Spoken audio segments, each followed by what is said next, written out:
At our high school, Marietta High School in Marietta, Georgia, in 1960s, early 1960s, there was a strict dress code. Boys couldn't wear earrings, and hair couldn't cover the earlobe, and it couldn't cover the back of your collar. Come to think of it, I don't think the idea of boys wearing earrings had ever surfaced, and there was no rule against it because it would have been absurd to have a rule against it. But if you wore one, that would make you take it out. You had to wear socks, you had to wear belts, shirts had to be tucked in, shorts were forbidden. I was sent home one day in the 9th grade because I came to school without socks on. I just didn't know any better, for real. Had to go home, put some socks on. I'm sure there were equally stringent requirements for girls. I just don't remember what they were. One of the requirements, strict requirements for boys, was there was no facial hair allowed. You couldn't have a beard. You couldn't have a mustache. Well, my senior year in high school, when we returned to school in January after the Christmas break, we discovered that Mr. Baker had a brand new 2-week-old mustache. I had Latin last period of the day, but before I got there, the news was all over the school. Mr. Baker has a mustache. Mr. Baker has a mustache. Wasn't a lot of mustache, I discovered. It was only 2 weeks old, but it was definite. It was there. And it was, of course, all we wanted to talk about in class.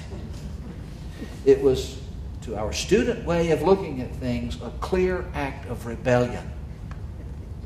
We knew all along that Mr. Baker was on our side, and now we were going to mix it up. It's hard to imagine with the issues that we deal with today, but this was really true in 1963, 64.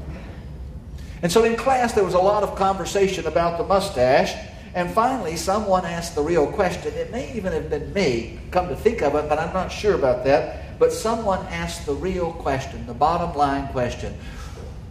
What are you going to do if Mr. Cox tells you to shave it off? Mr. Cox was the principal of the high school. There was an immediate hush in the room. Here was the real test. Mr. Baker responded instantly, almost nonchalantly.